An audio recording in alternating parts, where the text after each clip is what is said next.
because perfectionism is the demand that you be guaranteed upfront with success before you'll actually commit yourself to it. How many of you have done that, where you absolutely demand that success be guaranteed to you before you'll actually commit to the project? Okay, and the world doesn't work that way. It needs you to actually commit before the success can actually be created. And what that requires is courage. Okay, so commitment requires courage.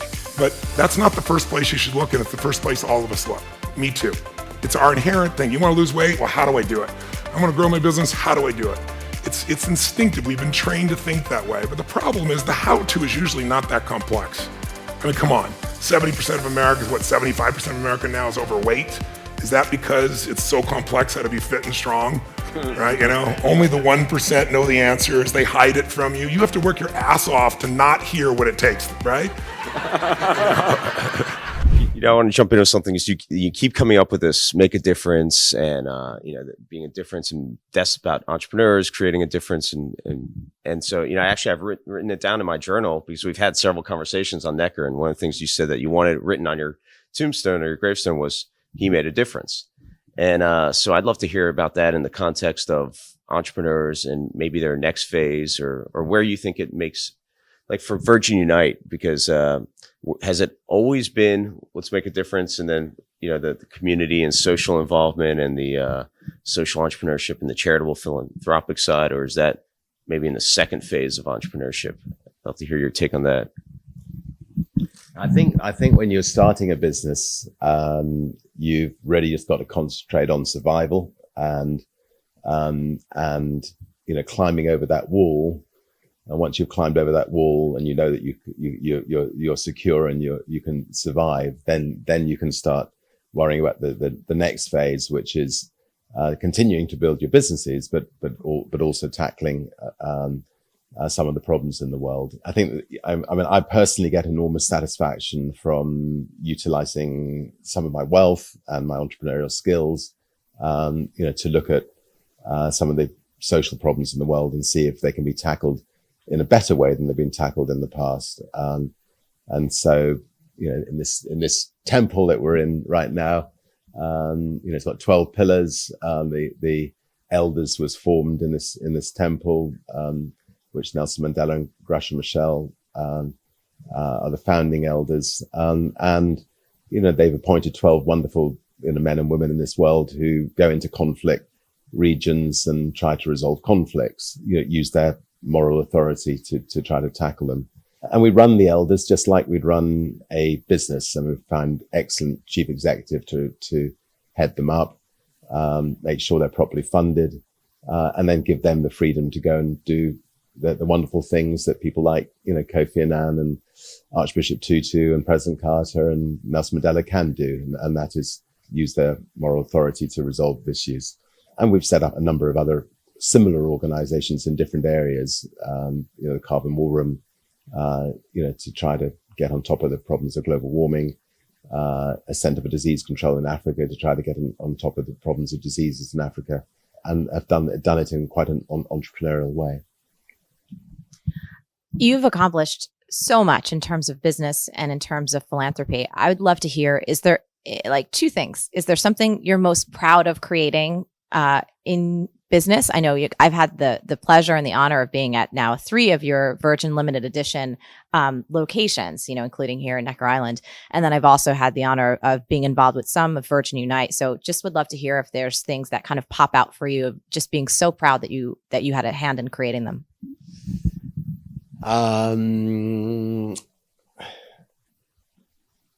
Well, I hope that I hope that Virgin Galactic will be, on the business front, perhaps the most exciting business that we've ever created. The idea of building a spaceship. I still have to pinch myself when I think about it. The idea of being able to fly on a spaceship that we built is pretty damn exciting. I'm pretty excited about it. I'm up for it. I'm in. All right, I'm 144 already. We still got to get these other 2 up. Hey, if there's a spot for me, get my spexy spacesuit on. Anyway, I mean, I think that, it's the start of a whole new era where of commercial spaceship travel, and we're only about a year or so away, so it's getting very, very exciting.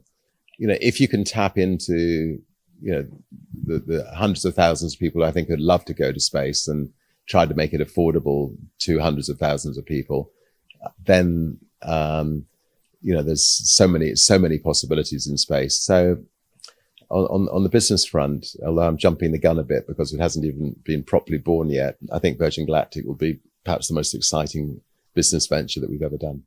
And how about on the philanthropic side? Is there, I know you have so many initiatives and you're very passionate about many of them, but is there one that, even if currently right now is just kind of popping for you, that you feel is very important?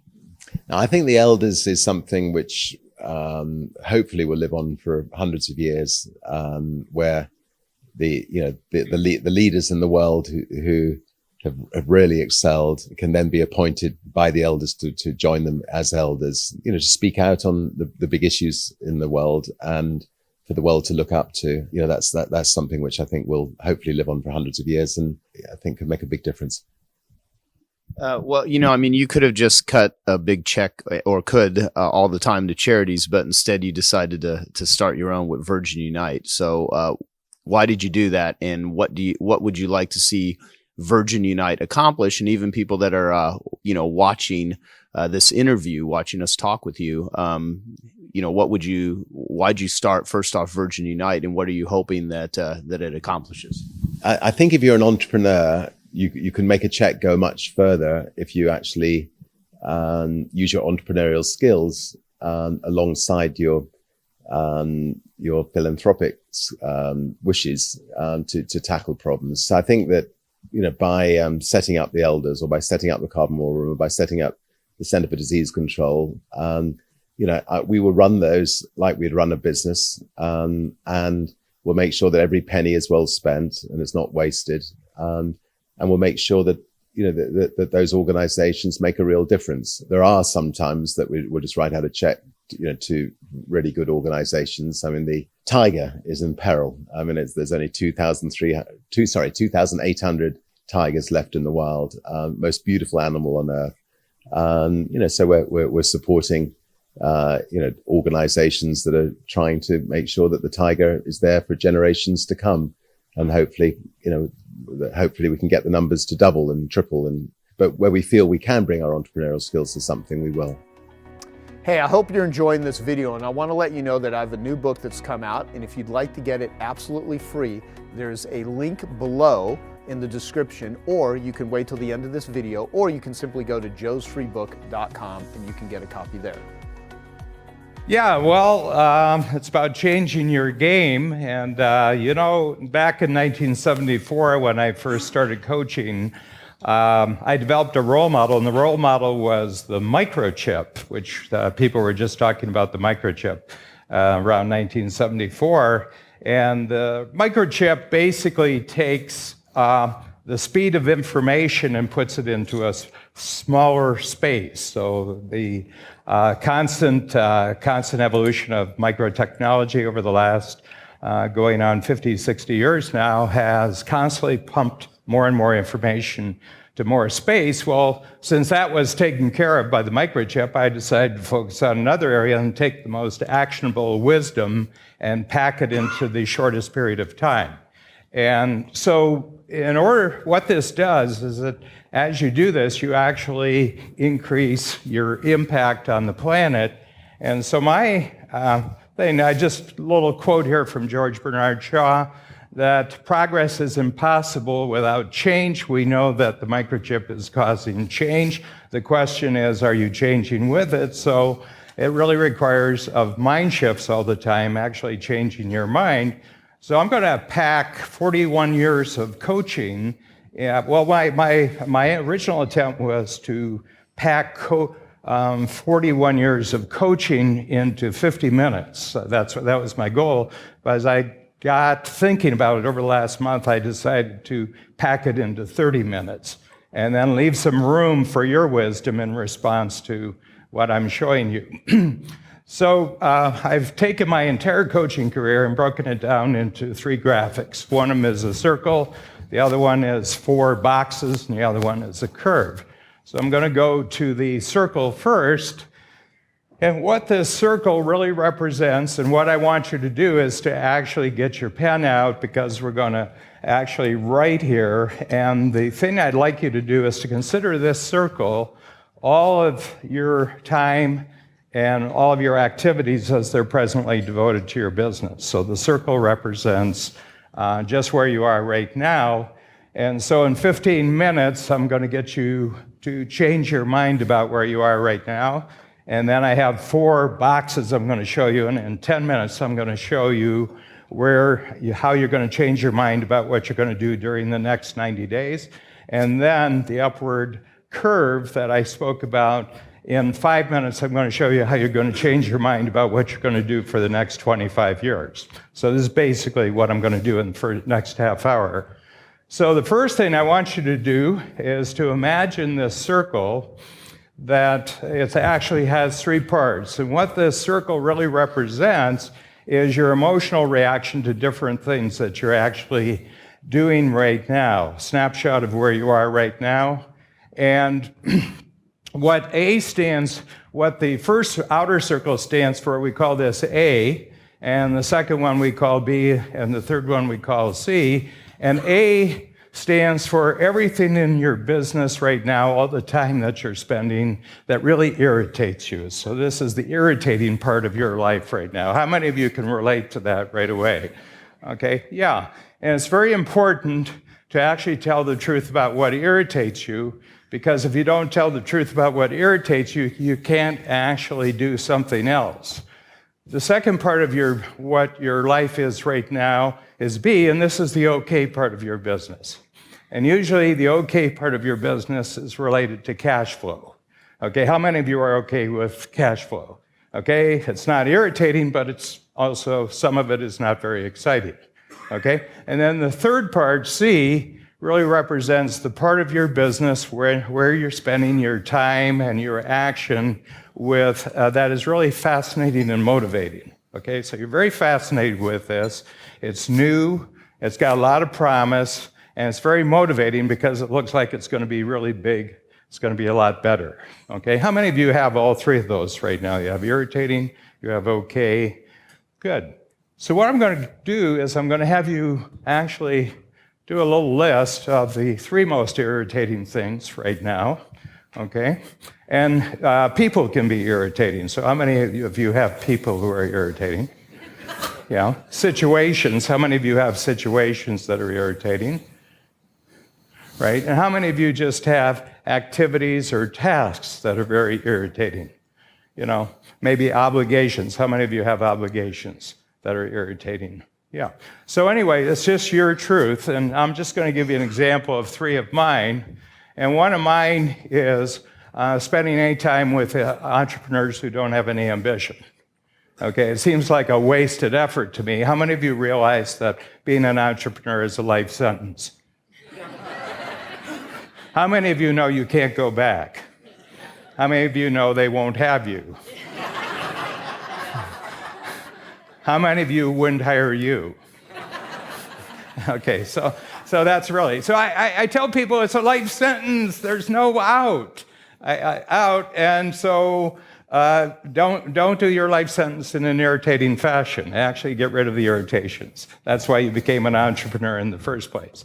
Okay, so the second one for me is meetings that don't have any impact. Okay, so we have a tool in Strategic Coach which is called the impact filter. And what I require is that before we have a meeting, I want your impact filter the day before, because I don't want to spend half the meeting trying to figure out what the meeting's about. I want to know what the meeting's about the next day, and I don't ask anyone to meet with me unless they get an impact filter. And then the next one is non-strategic days and hours. So I have a time system where I only do 3 important things a day, okay? So sometimes I get my 3 important things done by 11 o'clock in the morning, and that's my day. The rest of the day is not for work, okay? And the reason why I figure 3 things a day is that in a 5-day work week, I get 15 important things done. How many of you, if you got 15 important things done in a week, that's a good week?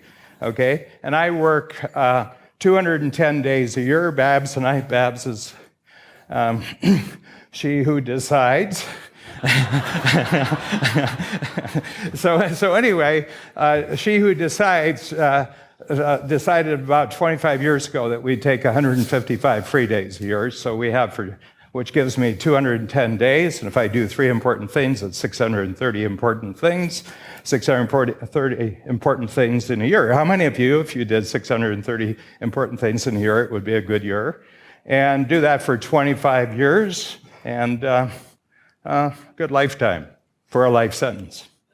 Okay, so that's yours. Now I want you to write down right now where you are. This is October 26, 2015. What it really irritates you now, and there's a huge bonus for telling the truth here. Okay, just tell the truth about what irritates you. Okay, if you don't tell your brain what irritates you, your brain can't take action. Your brain can't see any solution to it. So just write it down. The moment you write it down, your brain starts finding the solution. Could be big or small.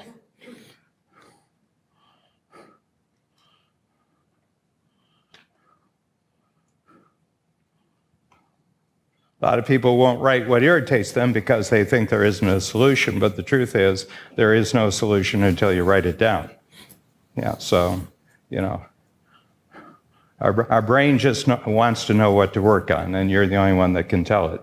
Okay, so that's it. Okay, now I'm going to move on to okay, and for me, okay is I like intro sales presentations. You know, we started off where I had to travel all over the world actually to do sales presentations. Now they're closer to home, and they don't irritate me, they don't excite me, but they're great. I mean, they're great for cash flow, and I'm still in a position where that's important for my company, so I do it, but it's not, I'd like to see a future where I don't have to do this anymore. And that's usually what okay things are for you. It's, you'll do it right now. Another one is coaching the basic concepts. So we've been coaching for 41 years, and I personally coach 6,000 people. And there's basic concepts related to time and money and relationship and purpose. And I don't mind coaching those. I mean, I'm more excited about the new stuff that's being created, but I'll do it. And then the third one is there's new knowledge products that I'm creating, and there's parts of the process that's okay for me. Lots of parts of the process are fascinating and motivating, but there's still some things that are okay. So this is a good area. This is a tremendous area.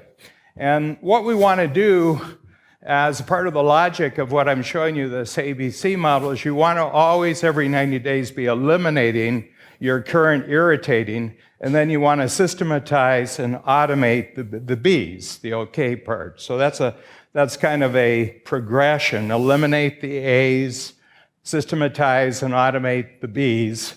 The Four Seasons Hotel has a great line, which is systematize the predictable and humanize the exceptional. Okay, so the more you can systematize the predictable part of your business, it frees you up to humanize, which means creativity and all sorts of new kinds of innovation, and it's really great. And then the third one, C, is what I love. I've come up with this fabulous new idea. I'm so excited. And it's been about the last 6 months where I've discovered how you can score mindsets. And basically what I'm really discovering is that the whole world actually runs by mindsets. It doesn't run by products or services. It actually runs by people wanting to graduate in their lives to a particular type of mindset, and I figured out how to create the mindsets, but not only that, I can teach anyone else how to create a mindset, a scorecard for mindsets that are important to you. So I'm very, very excited about this. Next thing is we have a part of the program which is called the 10 Times Ambition program, and I really love it because I'm about 90 days ahead of my clients, and I have to constantly come up with new stuff, and I'm very excited about that. And my final one is I've got a whole group, a growing number of my 10 times clients, You know, a lot of them are in the room right here. You know, Joe, very much so. I've got Dean Graziosi here. I've got Stefan Wissenbach. I've got lots and lots of people here, and they're really changing games for other people. So I really, really love Robin. Robin's over here. Robin's a game changer.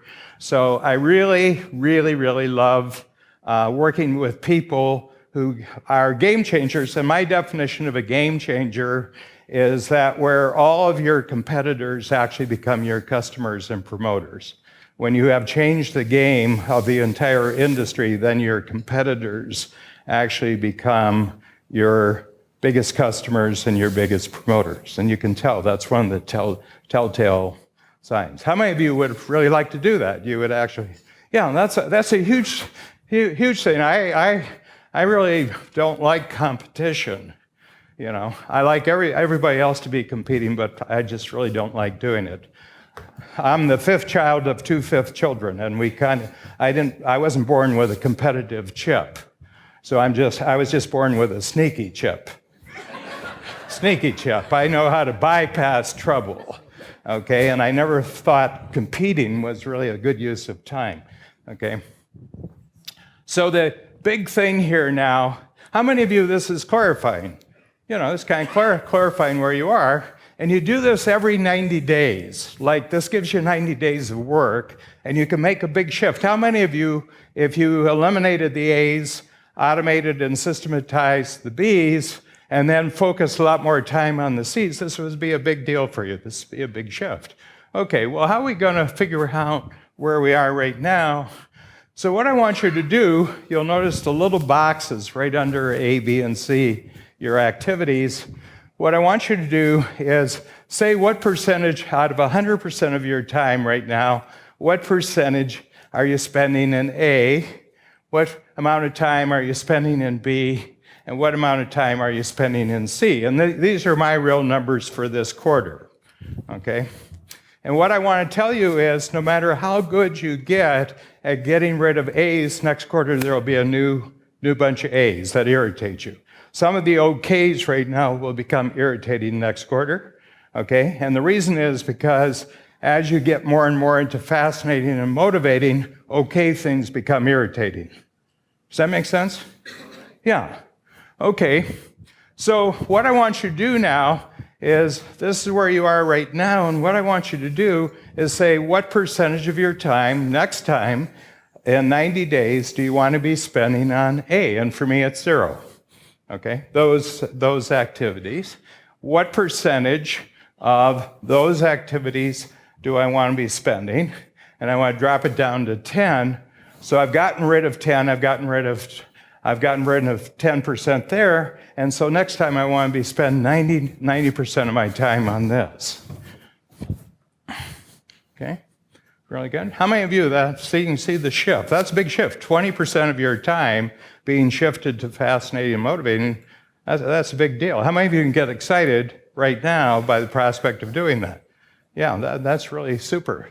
Now, I'm just going to have you come down below this, and I want you to say how you're actually going to do this. Okay, so one of our things is that the scorecard concept that we have, we've really developed it very well at the 10 times ambition level, and now over the next quarter, I want to go throughout the program, everybody on a scorecard. Impact filter only rules, okay, so sometimes I let people meet with me without an impact filter, and I'm getting mad as hell, and I'm not going to put up with it anymore. And so the next quarter, no impact filter, no meeting. And the next one is just to reinforce my 3 things a day. Okay, 3 important things. And you know, if you restrict the number of things that you do in a day to a fixed number, like 3, you only have one way of improving, and that is since you can't increase the quantity of things that you're doing, you have to increase the quality. Okay, so I'm an enemy of busyness on the planet. I'm a huge enemy of busyness. I think busyness interferes with people's growth of ambition, and I think busyness interferes with people's sense of courage. Okay, You can fool yourself by being busy that you're actually making progress, but it's a bit of a treadmill. Okay? And then I'm just going to put these in. More of this is my information, but I want you to say the 3 things that you're going to do to automate and systematize B, and then with the 90% that I have here, and you have another percentage, what I want you to do is to actually say what you're going to really focus on and what these activities are. So we've identified 9 possible areas for growth, and we've identified 9 activities that would lead to growth, and this is really super. We're really moving very, very nicely here. Okay, so this is cool. And now, if you could only do one thing over the next quarter, if you could only do one thing, I'll let you, I know some of you are writing furiously, okay? 60% of my client base historically have been ADD. And so I found that with ADD people, you got to do it really fast and you got to get them to write in small boxes. That you can keep them almost forever and have them only write about themselves. I find the greatest way to engage another human being is have the entire conversation be only about them. How many of you are quite engaged when it's about you? Yeah. That comes from being a 5th child. I have a rule. I'm number 21. So when I meet a new person, I automatically assume that they have 20 more important things in their life than meeting me. Okay? And then if they are going to move me up into the top 20, it's because I'm creating a value for them that actually engages them, but it has to be about them. Okay, so that makes life a lot simpler. You know, the worst illusion in life that any of this was created for you.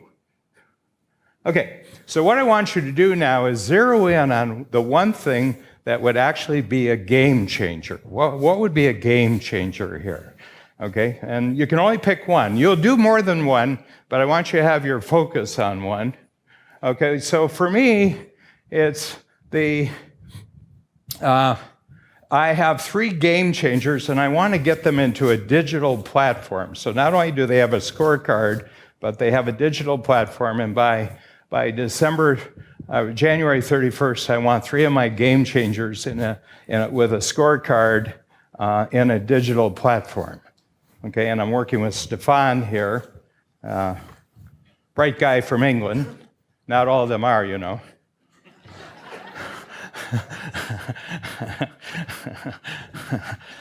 They stick out. Yeah. All right, that goes for Americans too. All right, so how many of you this is revealing? So this is kind of like a really, really fast way of taking a look at your quarter. Now here's a real tip for you. How many of you have teams? Okay, go back, there's an extra blank one of these in your pack. Go back and do this with your team and allow your team the movement now to get rid of the irritating work. And a lot of the irritating work really is what your company used to do, but it's not really necessary. You know, it's kind of like your wardrobe. 80% of it you haven't worn in a year. Okay, so why do you still have those clothes around? Okay, just get rid of it. And how many of you have people in your life that are like clothes? 80% of them, you feel some sort of obligation, but you actually don't act on it. So we get rid of that. Okay, now we got to do another thing. So we're going to go to the 4 boxes right now. And this is a little thing that I discovered probably over the course of my life. But most people want a change delivered to them so they can always stay in a state of capability and confidence. And that's what perfectionism, by the way. Perfectionism is absolutely the enemy of entrepreneurism, because perfectionism is the demand that you be guaranteed up front with success before you'll actually commit yourself to it. How many of you have done that, where you absolutely demand that success be guaranteed to you before you'll actually commit to the project. Okay, and the world doesn't work that way. It needs you to actually commit before the success can actually be created. And what that requires is courage. Okay, so commitment requires courage. So I want you to take the game changer breakthrough from the previous one, and I want you just to write from the bottom of the ABC page, write what you have in the bottom box and put that at the top. Okay, and so we have the create one-on-one game changer coaching process by December 31st. Okay, so we'll have that in place. And then this is really part of getting them digital. Okay, and then my commitment. Now, a commitment is the statement to yourself that I am going to commit to this even though I don't have the guarantee of success. And that's what entrepreneurism is, that you commit yourself before you have a guarantee of success. Okay? And I've coached entrepreneurs all over the world, from 60, 70 different industries. And one of the things I notice is when entrepreneurs start to die is when they start thinking of having a courage-free future. When you start thinking you're going to have a courage-free, the universe notices. It's a bit like the Terminator, the light's going out like this, and the universe starts wanting the parts back. When you tell the universe, I want a courage-free life, the universe wants the parts back. Okay? And you start dying, okay, in life. So with mine, by the end of 2015, I used all my experience from individual game-changing coaching sessions over the past 2.5 years to create a unique process that standardizes everything I know will be working for all existing and new game changer sessions in 2016. Okay, so game changer is the scary part of my life right now. Okay, and I'm really, I just have to create it out of courage right now. The moment you start creating stuff, and each of you can analyze the 5 biggest breakthroughs in your life with this card. Okay? Every time you took a big breakthrough in your life is because you committed before there was a guarantee of success, which required courage. The difference between courage and confidence is that confidence feels really good. Courage doesn't. How many of you, when you're feeling really shaky and you're feeling really, really scared, and you're saying, oh, this is really terrible, actually it's courage. It's actually courage. And that's why a lot of people don't like courage, because it feels lousy. Okay? But the more you commit 100%, the shorter the courage that's required. And that's really interesting. So I'm into short courage. I've tested long courage, and I like short courage. I like courage that's maybe 24-hour courage. Okay? 15 minutes is even better. 15 minutes is better, you know. Then there's some people, crazy people like Peter Diamandis, who has a lifetime of courage. Lifetime of courage. Yeah, I'm not that advanced yet.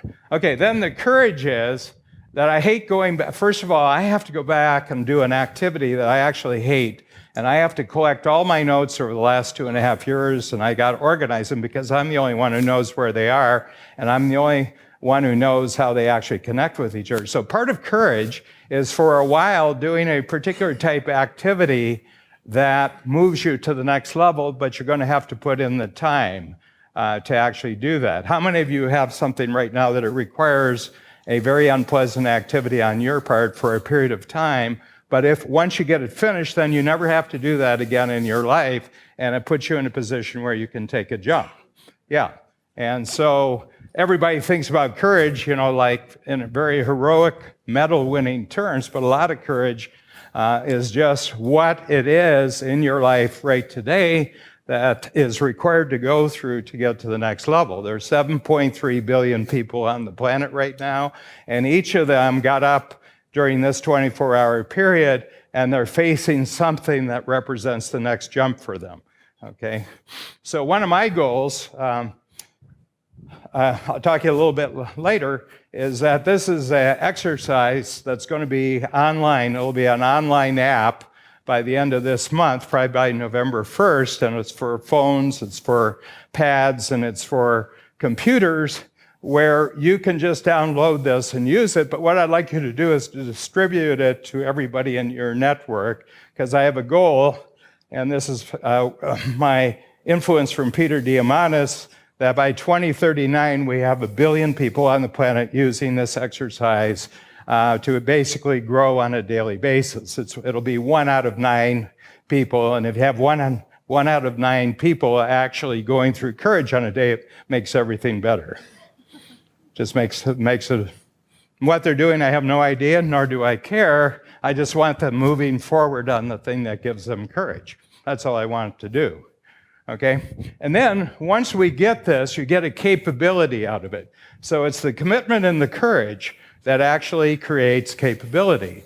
Okay? So it's a bit like the commercials, you know, apply, lather, rinse, reapply. And this is the same thing here. Okay? So the same thing is you have to, commitment creates courage, courage creates capability, capability creates confidence. So the next one is confidence, okay? And see, this is what people really, really want, but they want confidence given to them. Nobody can give you confidence. You have to create confidence by going through commitment, courage, and developing a new capability, and it's the 3 of those. And once you get the higher level of confidence, then you can commit at a higher level, okay? And as long as you keep doing this for the rest of your life, you'll always be young. No matter what age you are, you'll always be young. People get old when they try to have capability and confidence without commitment and courage, okay? So that's just how the world works and what it means to be truly human.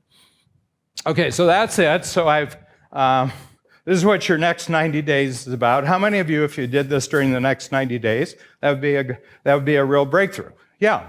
Yeah, and I've got a lot of people here. You know, we have 300 in the room, and each of you is working on something else, and it's you working on something else that makes the world go round, okay? Because you influence a lot of other people while you're doing it, okay? It's not big stuff. It's the thing that you have to deal with right now.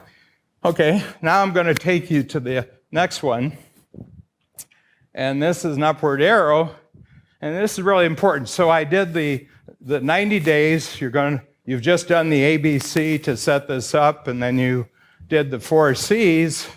And now I'm going to show you that if you do the ABC and you do the 4 C's every day, or at the beginning of every 90 days, that just locks you in just for the next 90 days. So in my program as Strategic Coach, the time period I get everybody to think about is 25 years, okay? So for me, I started a new 25-year period last year, 2014, and I'm going to 2039. But for you today, what you're doing 25 years from 2015 to 2040, okay? So last year I was 70, so my next growth period, and this will be my biggest growth period, is from age 70 to age 95. So when I'm 95, I'm more energized, I'm a lot smarter, I'm a lot more ambitious than I am right now, okay? And the reason I want to do that is because I want to do it. People say, well, why do you need to do that? I say, I do not need to do that. I want to do it. Okay, most of you in this room are beyond the borderline of need. You're into the world now of want. Okay, and want doesn't have anything to do with other people thinking about what you should do. Want is simply, this is what I want to do, and the reason why you want to do it is because you want to do it. How many of you that's actually relieving? There's no justification in the world of wanting. In the world of needing, there's total justification because you're expecting other people to do it. In the world of wanting, strictly your game. So you got the 90 days, and then you do 100 quarters like this. So you do the ABC, so this quarter, which goes right up until the beginning of 2016, you do that, okay, and then you jump to a higher level, and then the beginning of the next 90 days, you do that, and you do this for 100 quarters in a row. How many of you think it would really take you somewhere? Yeah, and remember, each one of those 90 days is just 1% of 25 years. So if you blow one, it doesn't really matter. So what I do is every quarter I do 5 things. This is my number one thing, but I actually do 5 things, 5 multiplier projects, and it's like compound interest. See, people really grasp compound interest when it comes to money, but they don't actually understand compound interest when it comes to capability. So every 90 days, I want to ratchet up my level, first of all, of operating in the area of fascinating and motivating, and I want to ratchet up being in a continual cycle of commitment, courage, capability, and confidence, and do that every quarter. And it's like investing now in something that's going to keep paying over. One of the big problems of living in the microchip age is people's reduced time frames. And if you reduce your time frames, time speeds up. If you lengthen your time frame, everything slows down. Okay? Okay, so this is October 26, 2015. I'd like to take you back to October 26th, 1990. And what I'd like you to do is tell me the 3 things that were really ticking you off that day. Nobody remembers. How many of you, though, can remember what generally you were really excited about in 1990? How many of you can get a handle on that? So here's a tip. Our brain only remembers excitement. It doesn't remember getting ticked off. That being the case about the future, don't try to remember getting ticked off in the future. Just remember. See, the only memory-worthy things that are fascinating and motivating. Nothing else is worth reminding. Doesn't last more than a couple of days. Well, you know, I mean, this room is filled with some very high achievers. And obviously what I wanted to derive from you guys is just some insights, some how-tos, some what it is you do to just give them, you know, perspective and stuff. And I carefully chose some questions. And this one is, you're both masters at achieving what most people consider impossible. And I mean, really, like what you guys do, most people consider absolutely impossible. So when something is considered quote unquote impossible, how do you reframe it so it becomes possible in your mind? And how much of that is mindset? Well, I think impossible is not a fact, it's an opinion. When someone tells me it's impossible, I always just look at them. Anybody around me knows that they can't do that. So that's part of it. But if they didn't know me, it's your opinion. Then they'll say, no, science shows. And I say, yeah, and how many times has science showed something's impossible? Now science shows it's possible. Things are impossible until somebody does it.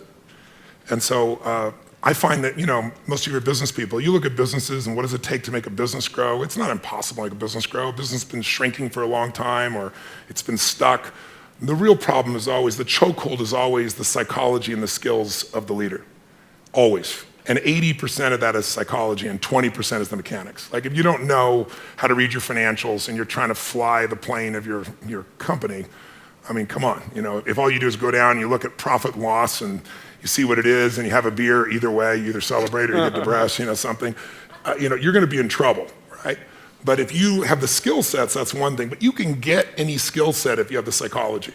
And anytime a business is not growing, it is not because it's impossible. It's because they aren't innovating, and they're not innovating because they're believing it's impossible. I mean, if we all know what does it take to transform, and obviously help people, it takes 3 things to create a breakthrough in anything, in your personal life, in your business, anywhere. You need a strategy.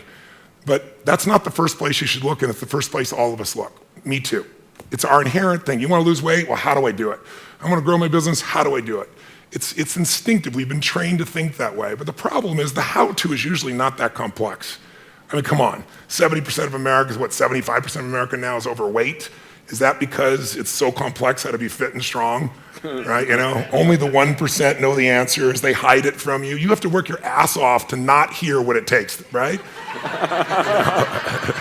And so, you know, I remember I went to a TED Med Center and I watched about 12 doctors, one after another, get up and do these stories about how we could just get patients to take their medications and try to figure out the whole thing. And I was just looking and going, you're all talking about strategy and you've forgotten psychology.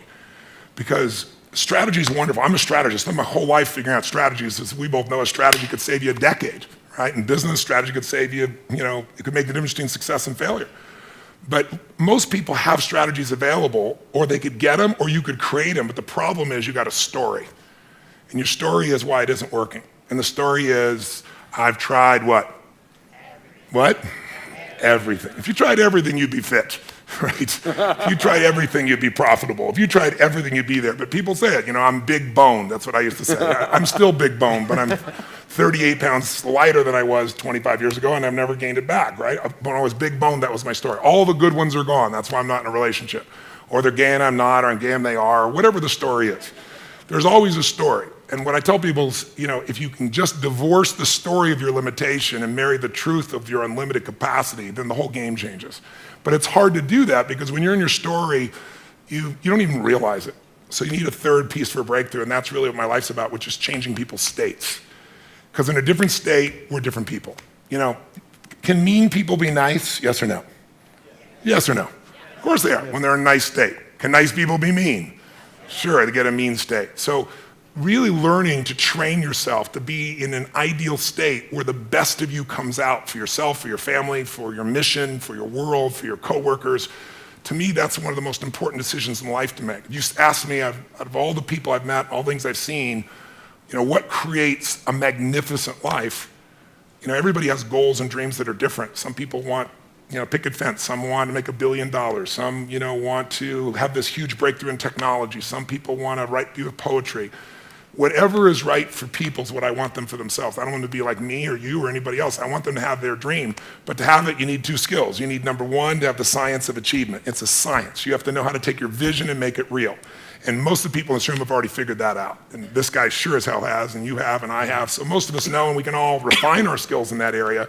But we know how to take what we dream about, make it real. And if you don't, you can learn from somebody who does. The simplest thing is get crazily hungry for something. We all know when you get so hungry, so desirous, your brain starts coming up with answers. And then it's massive action, but effective execution, which is all modeling, which is, I assume, what this is about. Find the best example, compress the time. Let someone else take 20 years to figure it out. You do it in 2 weeks or 2 months or whatever the period is. We should all be standing on the shoulders of the people around us instead of reinventing the wheel. And then there's this thing called grace. If you work your ass off, you're totally focused, you're trying to serve something larger than yourself, and you really are executing what works, you need a little grace. You might want to call it luck if you prefer, God, the universe, but it's there. And we can all achieve. But I think the more important skill, if you ask me, is to have an extraordinary life is the art of fulfillment. And it's an art. It's not a science. Because there's a science to making money. I don't care who you are. If you do certain things, you're going to have too much financial stress. You do other things, you're going to have an abundance. There's a science. There's a science to your body. Everyone here is biochemically different genome, but there's certain fundamental patterns that if you and I follow them, you're going to have tons of energy, you're going to feel good. If you break them, you're going to pay the price and have low energy or disease. But fulfillment is an art. What's going to fulfill you is different than the other person next to you. You're not going to learn that from anybody else. And you got to find it, because success without fulfillment is the ultimate failure. And I get those phone calls all the time for the multi-billionaire entrepreneur or politician or business person or a person just won their Academy Award and they're depressed and they can't tell anybody because they got all their goals, but they're not fulfilled because they really don't have that sense of meaning in their life. They went for something and they got it. They achieved. And if you doubt this, what I'm saying is relevant to you or us or anyone, just think about a month ago, we lost what I consider to be a national treasure, Robin Williams. How many of you loved Robin Williams? Look around the room, keep your hands up, look. And most of you didn't know him, almost every. And where you go in the world, people love Robin Williams. By the way, was he great at achievement? Oh my God, that guy, he said he wanted to become a great comedian, he did that. I want to make the world laugh, he did. I want to make my own TV show, he did. I want to have the #1 TV show, he did it. I want to make movies, he did it. I want an Academy Award for not being funny. Not his skill set, drama, and he did it. I want a beautiful family, and he did it. And then he hung himself. Make everybody happy but yourself. Not a good plan. So if I had a gift to give you, it would be maybe make a different decision. And the decision is that no matter what happens in your life, you're going to live in a beautiful state. A beautiful state. And that could be happy, that could be grateful, that could be being generous. Those are all beautiful states, aren't they? It could be curious. It could be fun, it could be playful. You're not limited to one state, but it's different than suffering. And most people's suffering, and all suffering I've ever seen, I've traveled to 100 countries, I've dealt with presidents of countries and, presidents of businesses, CEOs, I've dealt with people in prison, I've dealt with, you name it, average people. Suffering always comes because you're obsessed about something related to you. You can only be depressed if you're focusing on yourself. You say, no, I'm depressed because it's my kids and they're not doing well. No, you're depressed because you feel you failed your kids. It's about you. It's about how you think what you should have done or shouldn't have done, or what someone did to you or didn't do to you in the past or the future, which don't even exist. So I have a simple goal. My goal is help people make a decision that says, I don't know what's going to happen. You might get a divorce, even though you don't think so. You might find a member of your family with cancer. You might have your house get burned down or have a tornado go by, and if you live in the same place, it happens every 2 years and you move back, we should talk, but some people seem to do that for some reason. You can't control those things. I can't control those things. I don't want those to happen to you or anybody I love or anybody who's even a stranger to me, but they're going to happen. True? Not positive thinking bullshit, just the truth. So if that's going to happen, I say make a decision now that says, I'm going to live in a beautiful state and I'm going to find beauty in whatever life brings me. Because life is too short not to. I see a little buddy over here named Sean. I remember when I got a phone call from the Make-A-Wish Foundation saying, a young man is about to die and he wants to meet you. And he came to a seminar, and then I took him out afterwards. And at the time, if he coughed too much, they said you can't grab him. I said, I want to take him across the fire. They said, take him across the fire? I said, if he coughs, he'll break a rib. I said, I'll be really gentle. We're going to do this thing. And he did it.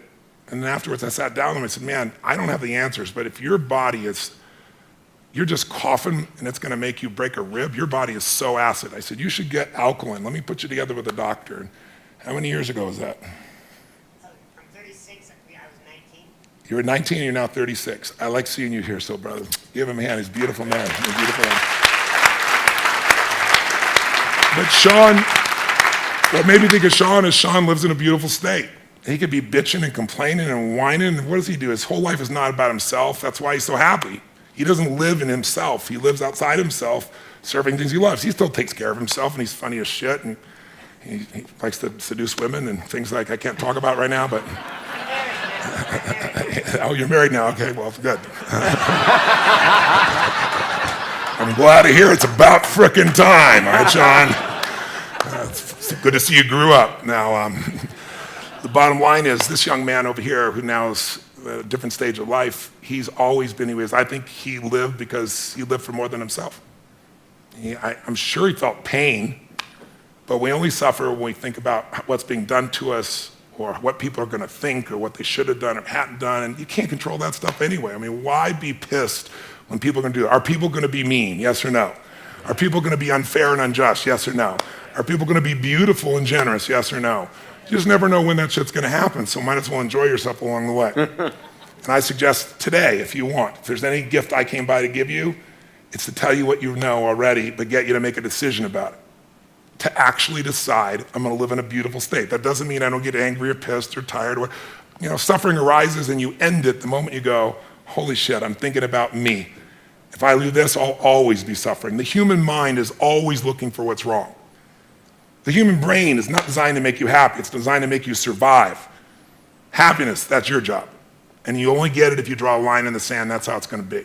And I can tell you the few people that do it, I know a few people that have done it, they have magnificent lives. And when you're in a beautiful state, the best ideas come in. This man lives in a beautiful state. Every time I talk to him, I love seeing Peter. Peter's just always on fire about something.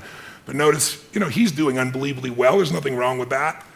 But almost everything he's doing is about more than himself, and so that's why he feels so alive. He's not suffering an ounce. He's in ecstasy. He's not lucky. He's living life a certain way. It's a beautiful way. I'm honored to have you as a friend. Thank you, brother. Wow. Now say something better than that. I mean, let's really see how good you are here, man. Oh, God, yeah, this guy goes through my mind like, there's no way to follow this. What the hell was the question? He doesn't have to say anything. Truthfully, he doesn't have to say anything. He lives this shit. I'm just telling you what he lives. He really does. I'm not saying that to blow smoke. This guy lives it. If you meet this man, how many met this man before and he was in a wonderful state? Let me show your hands. I don't think I've ever seen him not in a wonderful state. I've seen him have some painful, challenging places, but he doesn't stay there. And look what he's able to create because of it. He is a 9-year-old boy who's on fire. He's on fire to light the world on fire with what's possible. It's a beautiful thing. I honor you. So the contribution I'll make, thank you, Tony. And I think it was about impossible and mindset and so forth, is the reality is there is very little that's impossible, period. It just is. And your mindset, as soon as you say something is impossible, then you shut down every possibility for solving it, right? And we all know this. And the challenge is that it's really hard not to be in that state because we get thrown stuff all the time. And what I want to share with you is an experiment, which is to say, okay, not only how do I make it possible, but how do I actually go 10 times bigger? And you've heard me speak about this, moonshot thinking, bold thinking, whatever the case, whatever terminology you want to give it. And most of us in our life are trying to make a 10% improvement. And we know this. I'm trying to increase my revenues by 10%. I'm trying to reduce my sales by 10%, save 10% more of the lands out there. Whatever it truly is, we all have this sort of beaten into us by life and by the rest of the universe that you can make these small incremental improvements. But the fact of the matter is that there are those in the world that go 10 times bigger. And every one of us can be that. And as soon as you say, I want to not only solve this thing, but go 10 times bigger in my work, in the things, and can I say this, in something that you're truly passionate about, not just about earning a little bit more money. I mean, it really should be in something that you care truly about, that is bigger than yourself, that is impacting the world. As soon as you try and go 10 times bigger, 3 magical things happen. Number one, even if you have no idea how to solve it, no idea how to get there, you'll be amazed at what you come up with. And what's interesting is our legacy, our past, anchors us to where we are today. And you have to let go of that. You truly have to let go of all the stuff in your past, what you thought you'd done, all of the infrastructure that you've built to let yourself go. When Elon Musk built Tesla, the reason Tesla was such an amazingly better car is he didn't have 100 years of Detroit to hold on to. He started with a clean sheet of paper. And imagine what could be. The second thing is when you try and go 10 times bigger versus 10% bigger, it's 100 times the value proposition. And it's never 100 times more expensive or 100 times harder. And so you get this increased capability. And then the third thing is when you try and go 10 times bigger, to solve a problem 10 times bigger, you've got to reinvent stuff. You have to actually go and figure out, okay, I have no idea how I'm going to solve that, but you're going to start to reinvent things. So when Eric and I were working on, asteroid mining, we had to reinvent. We had to have, so much computational power on board the spacecraft. We had to come up with brand new sensors and hyperspectral and midwave IR that didn't exist, had never been licensed, because these spacecraft were going to be operating at 200 million miles away, and that forced us to come up with new kinds of capabilities that were not currently possible. And you'll be amazed what those capabilities that you create in your business, in your life, enable you to do. And so there's this massive benefit, this payoff, this dividend that comes from expanding your mind and not being anchored to the past. And so I think that there are very few things that are truly impossible. I think that impossible is a state of mind. And I'll say one other thing. The people in your life are part of that anchoring. And so how do you anchor yourself with a new set of people? Right? I'm looking at my dear friend Naveen Jain here, with whom we've opened up X Prize India and are really working on solving women's and girls' issues in India and providing abundant drinking water in India. I mean, so how do you surround yourself with amazing people who live in the state of anything is possible? I'm blessed at X Prize, at Singularity University, at HLI and PRI. I live that constantly. And so how do you do that? Where are you doing that? What is your nothing is impossible community? Here. Yeah, it is here. It is truly here. And so that's really critically important, because once you get into that mindset then you start freeing yourself from the bullshit that you tell yourself and people tell you. Because we are living in a world where constant, amazing miracles happen. The other thing, because I'll put my commercial into this, stop watching the news. Stop watching the news. You could not pay me enough to have the crisis news network or the constantly negative news network, whatever you call CNN, pollute my mind. Really, I have social networks, I have Google filters and so forth. I was just telling Ariana about this, and hopefully she'll do this. I want on the front page of Huffington Post, I said, I want a slider where I can control the percentage of positive news stories. Right? How would you like that instead of, because right now it's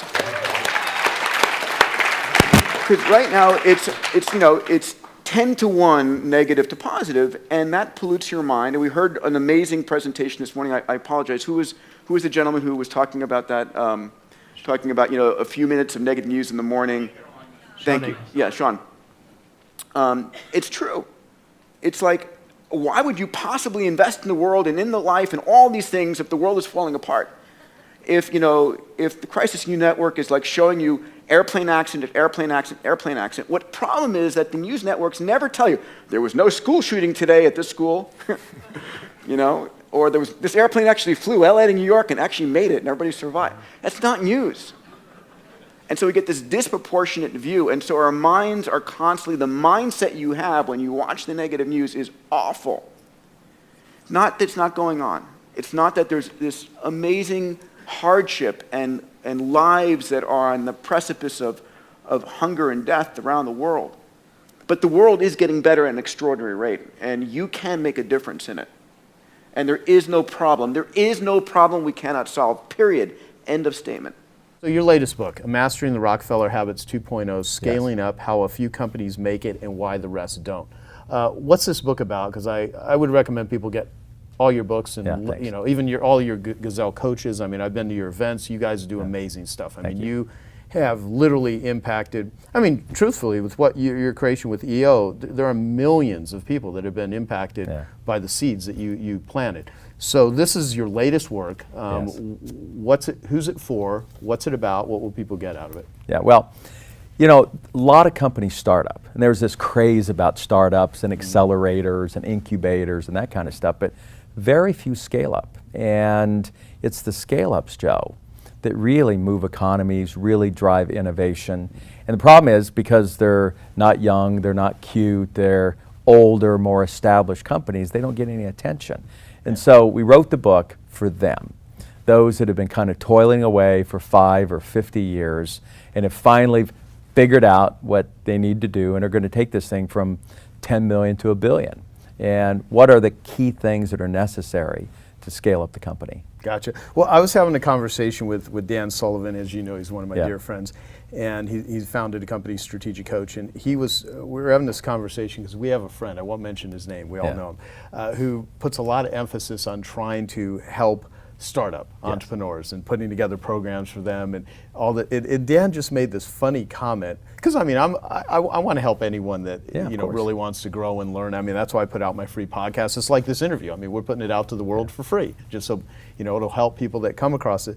And Dad made this comment. He goes, there's all this emphasis on funding startups. He's like, if you really want to make an impact, fund people who've literally had to borrow the money, had to go into debt on credit cards, no one was there to help him. He goes, that's what weeds out the ones that can make it and ones that don't. If you just hand over money to someone that's a startup just because you should give them a reward because they want to start a business. He goes, the ones that are really successful, they've gone through the crap. They've gone through the hell that they've had to, and I just thought it was kind of funny. No, he's right on. It's I think the problem with the incubators. They baby them too much, and then when they finally set them free, they didn't get some of the basic learnings from failing that are necessary to take the venture to the next level. And then what happens is when they do fail, it's at such a bigger level that it's devastating to their families, to their own net worth. it's a mess. And so I think you got to be careful helping folks too much in their beginning. Yeah. I mean, I heard this line, and I say this speaking from ignorance because I'm not a parent. The quote was, "Don't handicap your children by making their lives too easy." Yeah, for sure. Although I think that applies to anyone. I mean, you can really baby someone trying to start a business, and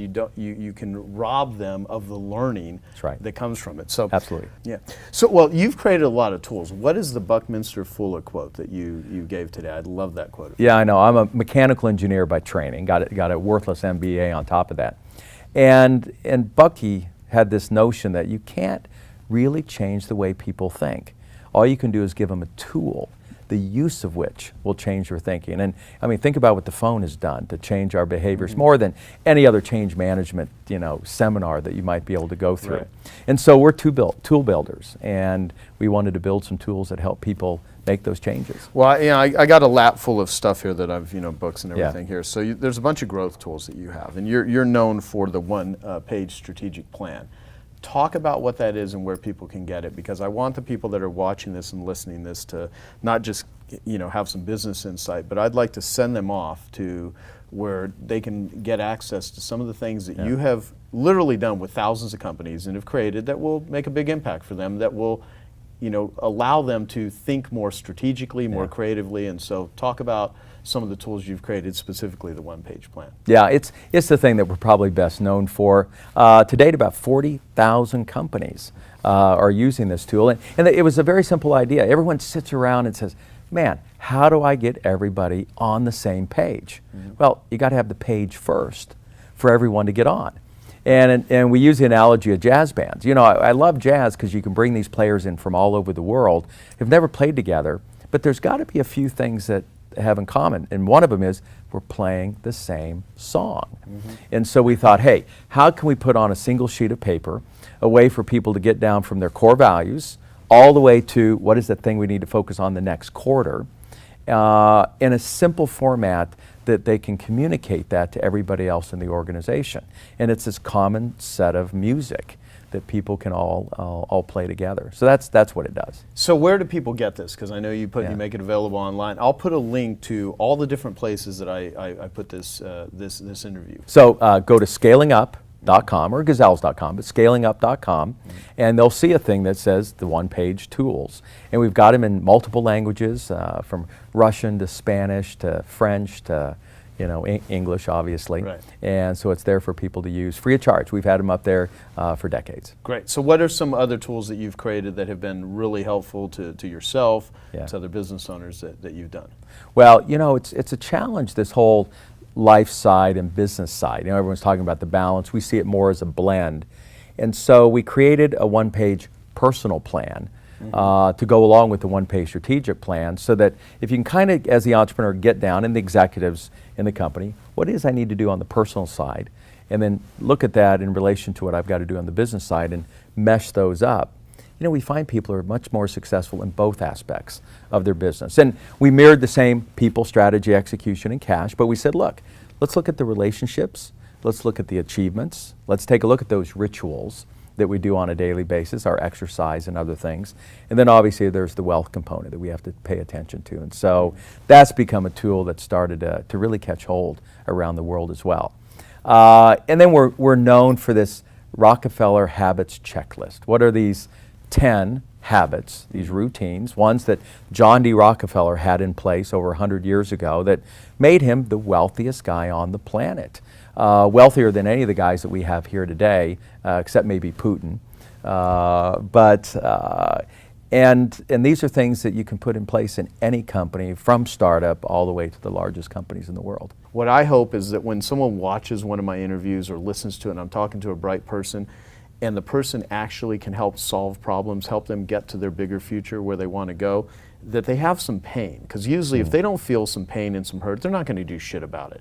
I mean, there has to be either some great inspiration, or there has to be some frustration and annoyance, and you're like, I'm kind of sick of it. Dan Sullivan has this line where he says, irritated oysters make pearls. Yeah, for sure. And I want people to be in a pissed off state, but also not just leading them know what do you do with it. Okay, yeah, I don't know what to do, but you have literally created just so much solutions for entrepreneurs. So what are some of the things that people will get out of Scaling Up and also what does Gazelles really offer people? Yeah, well, and what we wanted to focus on, what Jeffrey Moore says is, provide 100% solution. There's so many parts and pieces out there that's frustrating for Right. business owners to kind of pull it all together. So we thought, look, let's give business owners 100% solution.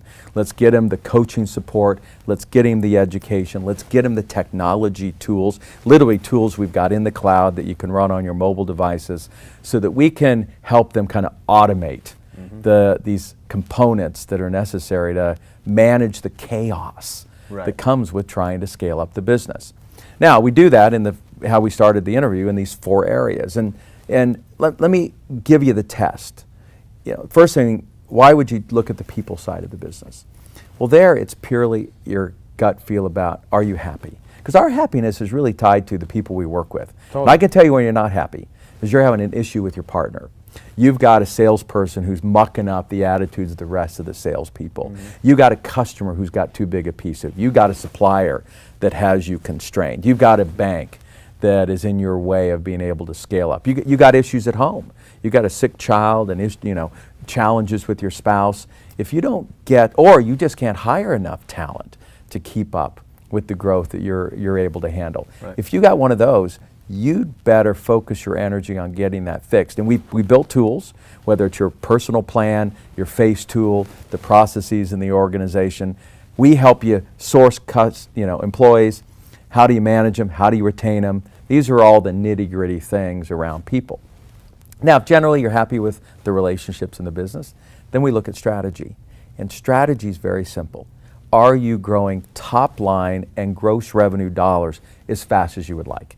And by the way, you can grow too fast. As Andy Grove said, more companies die from indigestion than starvation. But for a lot of companies, that's not a problem. I mean, you're not growing fast enough.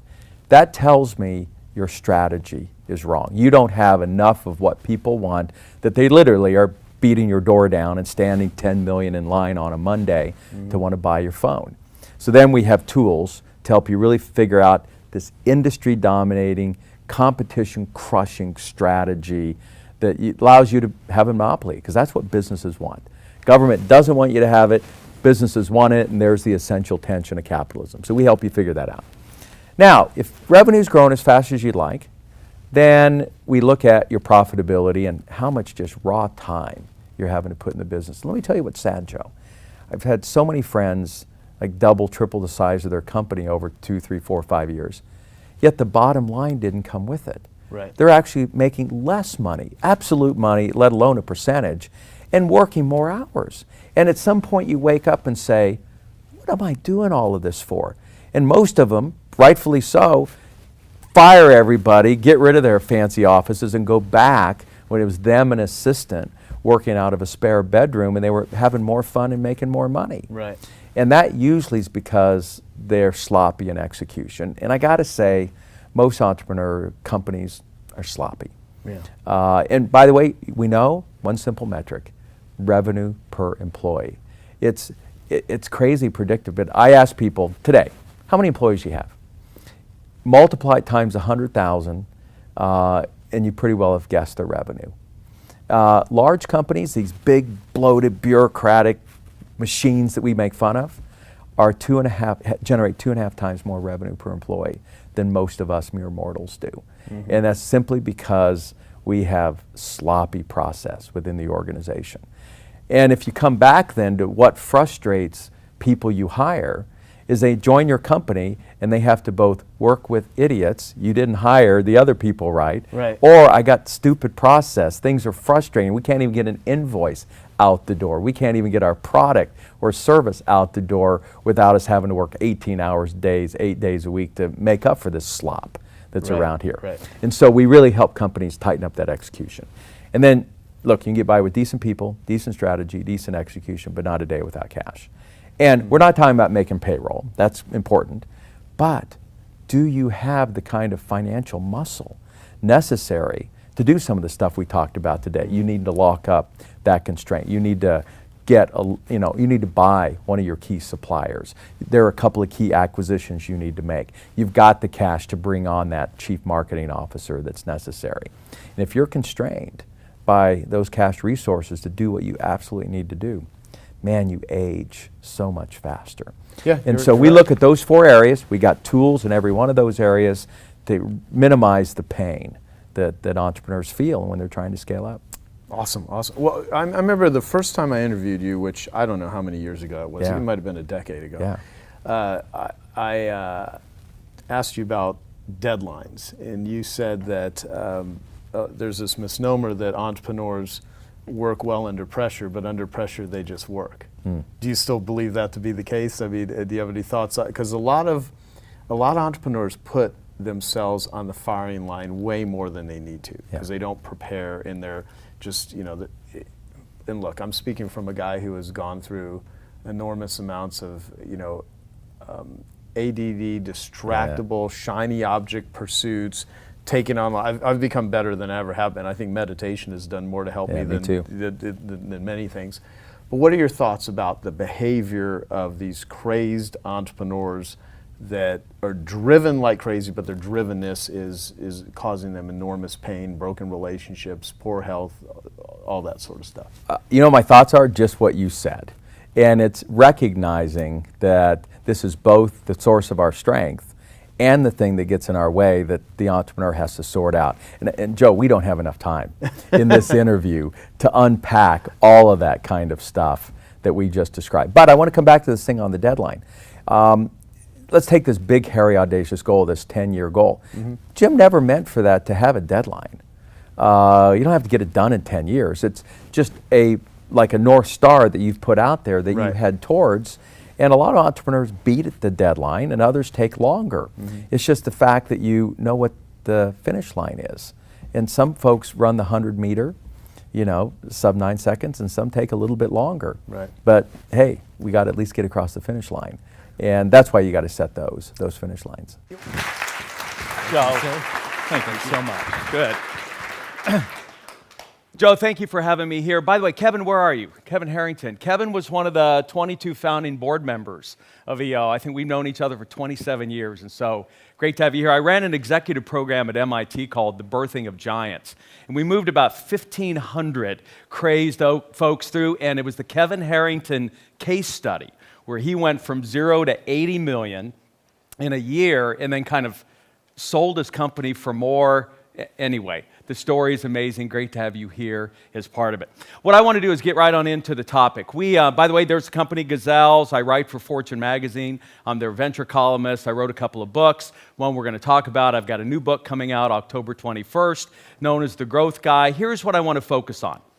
There's actually 2 really bad non-decisions that most business leaders make. And the first one is that you literally allow your sales channel, whatever that is, that could be you, your distributors, your reps, online, to go after any low-hanging fruit you think that they can garner.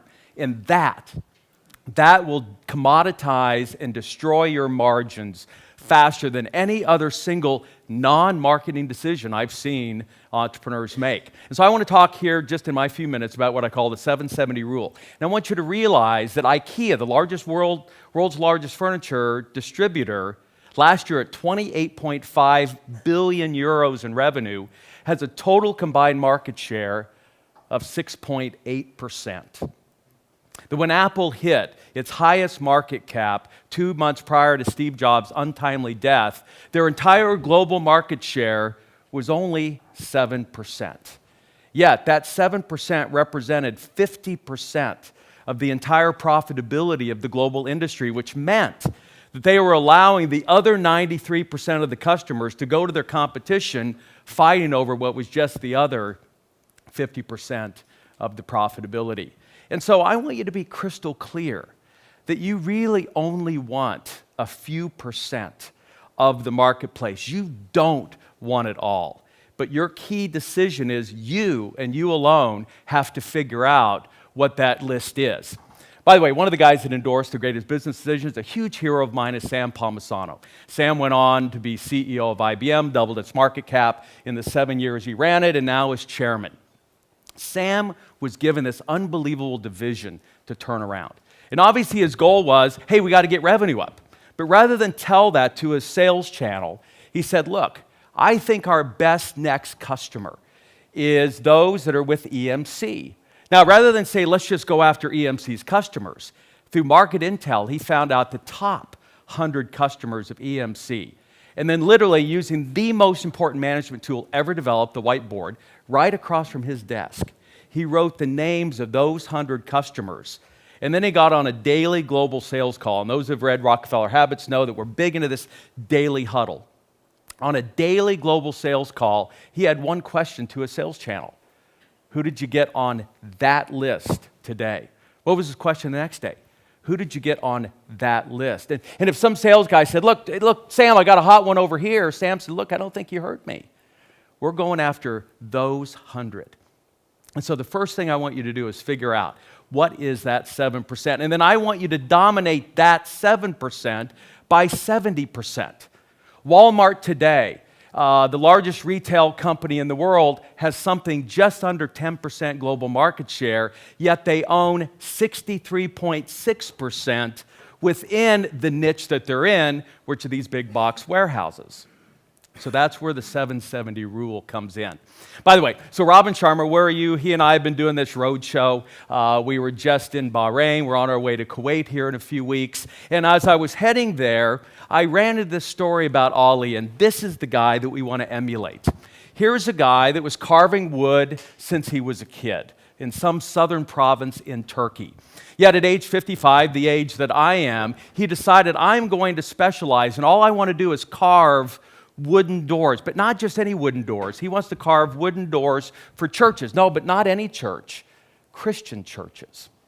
And today, this guy owns upward of 70% of a very, very narrow niche within the wood carving business. And if you've got a Christian church, this guy can carve a mean Jesus and Mother Mary out there. And this is the go-to guy that you want. And you can imagine how nice it is to have customers stand in line waiting for you to serve them. And so really it comes down to something very simple, supply and demand. And I want you to realize something weird happened.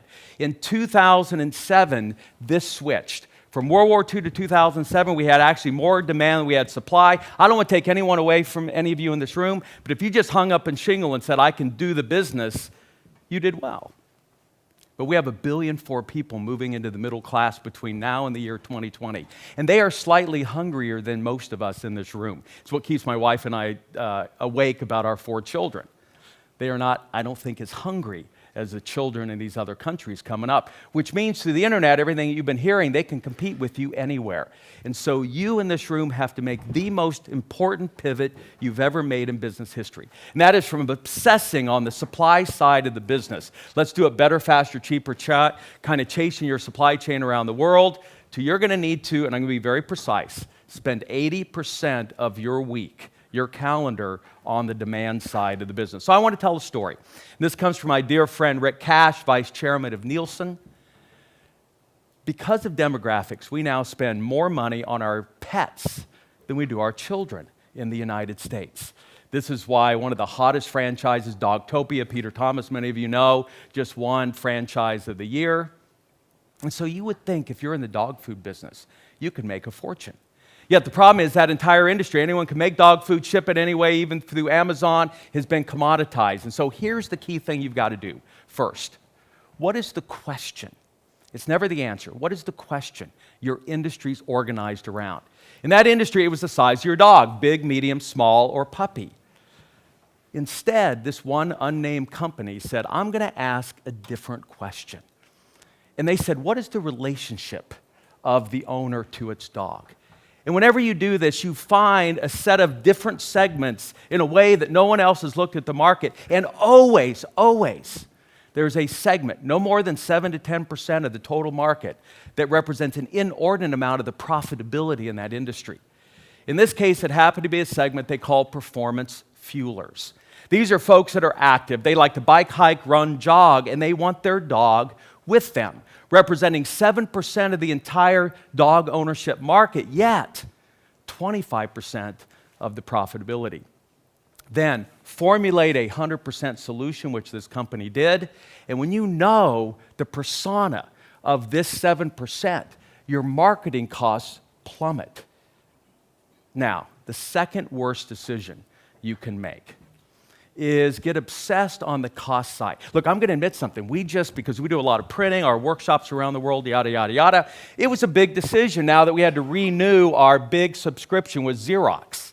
And I got to tell you how I got sucked in as CEO of our global company into that decision, trying to save just a few more cents per copy of these growth tools that we have passed out.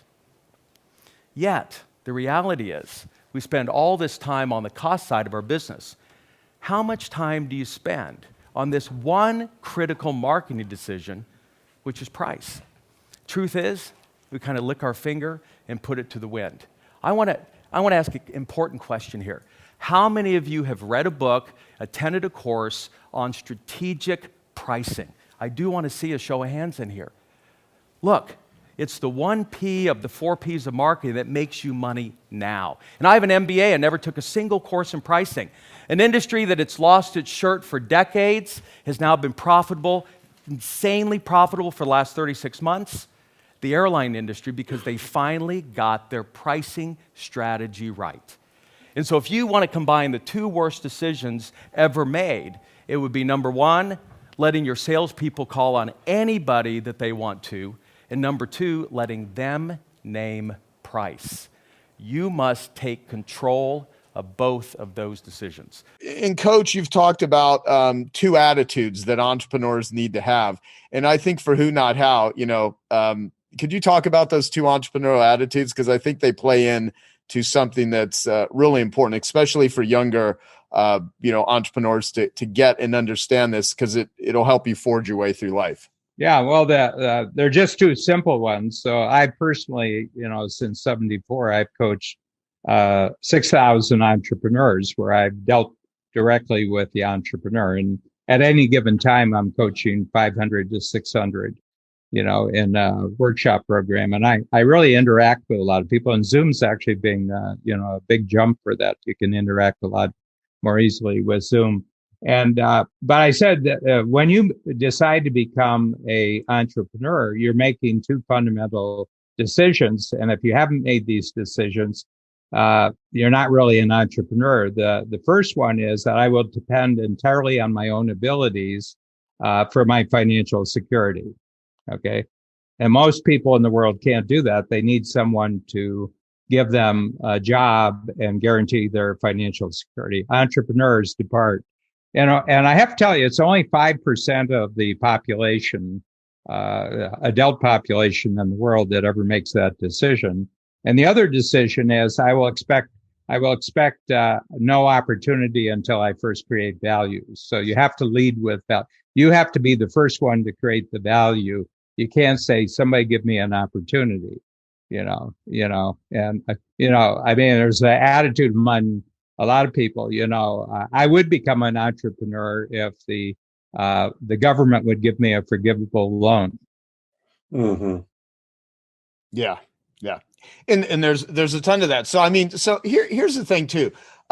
You said something which I've repeated a million times. I say it all the time. That early on, this is probably 22 years ago. I think I heard you say this, where we're in a conversation and you said, all money earned ethically is a byproduct of value creation. And when it comes to developing relationships and finding who's, if you want to have a lot of who's in your life, just be really useful. Just be really grateful, be generous, and be helpful. And if you can produce a result for somebody, produce the result. Don't talk about producing the result. You don't build a great reputation by talking about what you're going to do. You build a great reputation by actually doing stuff. Mm-hmm. And so, I'm the highest referring person in the world to Strategic Coach, and I don't do it because I have some sort of affiliate arrangement with Dan, because we don't. I do it because it's a really good program and it helps people. And the same way that Dan's the highest referring person to Genius Network. And that's what a collaboration is. Whereas in my experience, a lot of people, they think that there's like this limited supply of usefulness that they have, and they're the ones that hold it. And God forbid, don't tell someone else about someone else's useful, book or program or whatever. We are telling you to go buy this book and read it and share it, because I know that this book will be helpful to the entrepreneurs that actually do read it and utilize it. And so a lot of people use people other people utilize people. That's what I think collaborations really are. And Yeah. so I want to. Joe, can you give the little two-step when somebody can't decide between Genius Network or Strategic Coach? We have a little two-step routine that we do. Yeah, both of us. So someone asked me, which program should I join? Should it be Genius Network or Strategic Coach? Now, the real answer is you should do both, because they both, reinforce each other. But I always say join Strategic Coach, because I don't want to be in a position where I'm ever having to pit one thing against the other, because they're all really useful. Because I know if people go to Strategic Coach, they're going to bring back a really good Genius Network member to me, because Strategic Coach does a great job with helping people identify their unique abilities, getting their skills and life together, building a unique ability team, creating a self-managing company. And so whenever I can send people or my clients into something that's going to make them a better client, they're not a better person, they're going to come back to me as a better client. Now, will every one of them? No, but that's the way it works. And that's that. And Dan does the same exact Yeah, well, thing. I say, first of all, you're probably just a really good salesperson, but you're not a great marketer, and you have to be a great marketer to even have a sale these days. So go and spend time with Joe and become a greater marketer, and after that, the price of Strategic Coach will just be an instant decision. Then you'll come in and because a lot of entrepreneurs are really, really good salespeople, but the world the way it is, it's getting harder and harder to be in front of someone to actually sell, and that requires marketing. It's a whole other skill in the marketplace is marketing. You can sell when you're in front of someone, but can you get in front of someone? Oh, how to have a great day according to Joe. Thank you. So Eunice has been my assistant for 25 years, and hold on. Like the Great Gazoo. Everyone's like, why doesn't Eunice, after all this stuff she's learned, go and run her own company? Because she knows why would you not do that? Because I love Joe Pollock. Oh, wow. But this seems like a total setup. No, but like someone was saying, how do we find a Eunice? I've heard that 100 times. People want to hire someone to help you. What would you say to them? Make sure you speak to the mic. What was the question? How does someone hire like an assistant and stuff? Because everyone will hire someone like you. Like what? You're like, I don't know. Get in front of the camera here. All right. So what do you think? What's your Colby? 8732. That's so funny. My new assistant is at 8732. It's perfect. It's a perfect Colby. That's you how. Find a strategic planner. That's what you do. Yeah, it's true. It's true. Okay. That was helpful. All right, get out of here.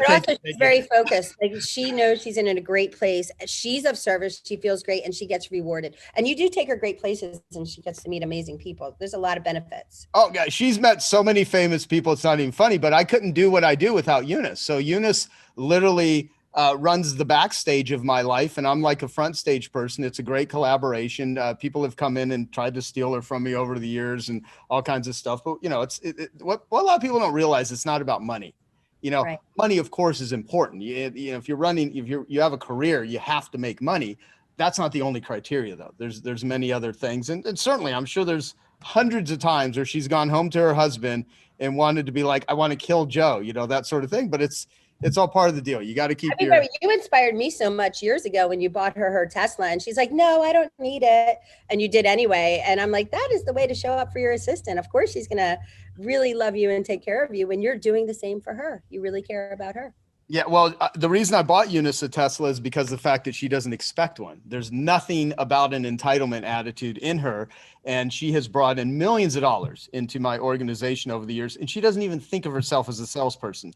And the reason is because she just wants to help people. And so she helps our clients, she listens to them, she guides and directs them into the things that they need. And, she's literally one of the best salespeople that I've ever had who does not think of herself as a salesperson. And I've had salespeople that will, we've brought on over the years that will try to just pitch and they'll try to sell. And that's not what I want represented in Genius Network. Genius Network is not a place where we want, people feeling like they're being, sold some sort of dream. I mean, it's a real deal. So a lot of the selling is attracting who you want and repelling who you don't. And I really do believe let me ask you, Lee, I mean, you've hired many, many people. How do you find great people? I love that you asked that question. I do use the disc and the Colby. A lot of them are referrals from other people. Sometimes I'll just put a note out. We just hired 5 new people this year. Chrissy is my gatekeeper for that. Actually, she knows what we need on the team, and she's been taking a lead on that. And I thank you for Chrissy and Yeah, helping. that. By the way, that's my ex-girlfriend. By the way, so that's just for people. That's kind of funny. And she worked for Richard Rossi for years, and that's how I knew her originally. But just seeing her and her genius, her knowing the network and knowing people has helped me. But she's basically been the gatekeeper for who comes in now, and she knows what I need. And she's actually much tougher at interviewing and finding the right fit than I am. So I actually appreciate her a lot for being able to do that. And she tells them exactly what she wants them to do, and she measures it, and she's just really good at it. So I was originally going to talk about accelerated learning, right? Like how to speed up learning in employees. But after talking to people in this audience, I realized that one of the biggest issues that many of you face, one of the biggest challenges is getting smart people to work for you, keeping them, and allowing them to grow your business. So I'm going to be talking about that. So first, Mindvalley. We are basically a media company, a media and technology company. We are probably the world's biggest seller of meditation products right now. We have apps, we have 20-something websites, festivals, events. We represent some of the biggest meditation teachers. We're basically like a recording studio for personal growth superstars. So, and we have about 100 people across 5 different countries right now. Now, however, the funny thing is we actually started 2 blocks down from this hotel in that little apartment above the Playwrights Tavern on 8th and 45th. And the funny thing is, before I moved into that apartment, it was a Thai massage parlor. And we all know what Thai massage parlor means in New York. So I guess what I'm trying to say is one of the world's biggest spiritual product companies was actually founded in a whorehouse in Times Square 10 years ago. About a couple of months back, I was with Joe, Renee, and a whole bunch of people. A couple of you were here on Necker Island, Richard Branson's Necker Island. And we were having a toga party, right? And that's what Joe looks like in a toga, by the way. So I'm just going to leave that up, Joe. Renee gave me permission. So I was talking to Richard, and I said, Richard, people, focus. I said, Richard, you've built 8 different businesses in 8 different industries and taken 8 different businesses to $1 billion. If you could just sum it up in like 1 paragraph, what do you think it would be? Now, this is what he said, and I'm quoting him. It's all about finding and hiring people smarter than you, getting them to join your business and giving them good work, then getting out of the way and trusting them. You have to get out of the way so you can focus on the bigger vision. Okay? So Dan Sullivan said something similar. Never think of human beings as, odd keynote problem. Never think of human beings as a cost. Human beings are an asset. Peter said something similar. Talent is key. So there's a constant theme here. Talent is really a key ingredient in growing your business. But I find that many people here who are my friends have this problem. They are so immersed in their business that they have no time to do, as Branson says, focus on the greater vision. So recently I made a decision. I decided to not double my company, but increase it by 2.5 times. In a span of 12 months, we went from 41 people to over 100 people. I've been hiring people like crazy. And while doing this, so that's my team right now, we have still managed to keep headcount to only about 15 to 20% of revenue. But the beautiful part is, right now, I've basically outsourced every single aspect of my life. I don't do anything right now except just think about the vision. I wake up in the morning, someone has planned my entire day. So I'm still immersed in growing the company from a vision point of view, but everything else has been outsourced. All I want to do is take all the lower revenue generating activities and find smart people to do it. The question is how. And I want to show you just 3 powerful ideas that you can apply in your business to do the same, right? So the first thing is, imagine this. Imagine the impact you can have if you had 100 people whose full-time job was to support your vision. That's some pretty powerful impact. Now, the first, so it's all about attract, growing, and monetizing great talent. And the first idea is how to hire. So one of the things that occurred to me is that the US only has 5% of the world population, but there are millions of smart people outside America who want to come here and work for American companies. And the thing is, you can hire global talent, but many people don't know the secret. So there's this one organization I use, and I'm going to ask you to take out a pen because I'm going to share a couple of email addresses and contacts which are going to be really useful. It's called ISAC. I know them well because they are non-profit. They don't market themselves because being a non-profit, they're not really marketers. But get this, They are one of the only organizations outside the US government that can issue work visas. And they work with 800 top universities around the world, grabbing amazing talent and then finding these talent jobs in foreign countries. They are 50 years old, and ISAC was basically how I got into the US. I didn't just sneak in on a boat. I actually got a visa from ISAC. I was one of those raw talents that ISAC helped bring in. So when I started my company, I used them to find talent, and ISAC is amazing. So ISAC gets you young people from universities around the world who put learning first. Not money, but learning. Now, all you guys here are educators. So what you can offer this young talent is actually amazing skills. I mean, from Joe, they could learn networking skills. From Neil, they could learn how to pick up women. So there are tons of amazing talent from all around the world who would want to be working for you if you know to tap that. The key paradigm shift here is it's not about money anymore. The current generation, they care more about opportunities to learn, right? So here's a funny statistic. I use ISAC to advertise my company all around the world. We get video cover letters from people all around the world who want to work from Mindvalley. In fact, we get so many applicants that we say the only way to apply is to create a video cover letter and put it up on YouTube. And I found that ISAC talent is so smart that right now 50% of my management team, and my management team is 18 people, 9 of those 18 people were young people that I hired from ISAC. That's how powerful that group is. So OmLife, which is the product that Paul Hoffman shared, his product, Paul, I published it, but I didn't come up with the idea, nor did Paul. A young Argentinian kid who came to us through ISAC came up with the idea. He developed it, he built the first website, he turned it into $1 million business. That's how smart outside talent can be. But the other cool thing is, I had all this other talent in my company from different countries, and we were able to take Paul's business, Om Harmonics, from English to Polish, Spanish, Russian, and Italian in a span of like 3 months. So we launched this in November. We already now have a multi-million-dollar business in 5 countries because we take that ISAC talent from Poland or from Italy, and I tell them, hey, listen, I'm going to give you a license to take all the products we create in America in English, take it back to your country.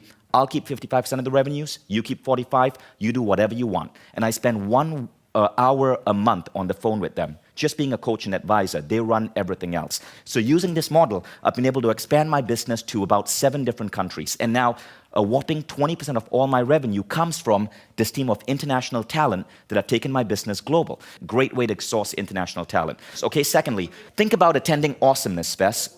Awesomeness Fest is my mastermind. It always happens in a paradise location. So we bring in entrepreneurs, but I also selectively invite smart talent whom I know want to find jobs with these entrepreneurs. I mean, Kevin is an example. Joe met Kevin at Awesomeness Fest, and Kevin now works for Joe. Second idea, growth, okay? So couple of tips. We insist that all our talent work 45 hours a week, but 5 of those hours they have to spend learning and growing themselves. That's a key ingredient. So I grow people like crazy because we insist on growth. A couple of tools you can use, Google Wikis. Okay, so Google Sites, it's a free tool. Everything in my company is documented. We have a 3,000-page wiki. And what we do is, okay, let's say someone wants to learn a new skill, say video sales letters. I buy them Ryan Dice's product. I then have them summarize the product on the wiki. So everybody who studies something summarizes it to create cliff notes for everyone else. So I don't actually have to spend time going through hours of product. My talent is creating it for me. Okay, again, Google Apps, powerful tool. We then ask them to create a summary, a 20-minute training explaining the product to the entire team. That happens. Then we ask them to blog about it. And in fact, almost all our trainings are now available. We decided to open them up to the community. So you can go to mindvalleyinsights.com and you can basically get access to all the knowledge from my company for free. Now, by doing this, I'm also grooming my talent. There's a psychological thing that happens when you ask someone to teach. They become better at what they do. Okay, so those are some ideas for growth. Now, the final idea is space. So anyone can do this. This is freaking radical. It's completely changed the way my company runs. I simply hired an empty office, and I turned it into an auditorium, and I gave it away free to the community. So I told my programmers, I want you to start a programming meetup group. Invite all the other smart programmers to come together for about 3 hours every month. I'll provide free food, I'll provide free rent, and you guys just organize amongst yourselves, get to know each other, do TED Talks. So our programmers did it, and before you know it, we had 150 programmers showing up in our office every month. We did the same thing with iOS development, databases, social media, copywriting, motion graphics, web apps, user interfaces, public speaking, video editing. These are all key talent areas that people are looking for. And what I've done is I created all these groups in my city. And so a simple group like Webcam KL has 1,600 members, techies, on Facebook. So what happened is I created a system where the smartest people in the city come to me every month. Every single day, there's a group of hot talent meeting in my office. And the result is I get to poach everyone. So I get the best programmers, the best designers, and so that's how I was able to hire 60 people in the last 1 year. And not just 60 people, but 60 epically smart people. So, but this, anyone can do this. All you need is space, you know? So and it literally just cost me like $2,000 extra a month to rent a space and give it out free. Okay, I hope you found that video awesome and useful. So if you want to get a free copy of my book, I want you to click here. And if you want to watch some more videos that'll be useful and awesome, click here. Go ahead. They're over here. Do it now. Come on. Thank you. Watch them.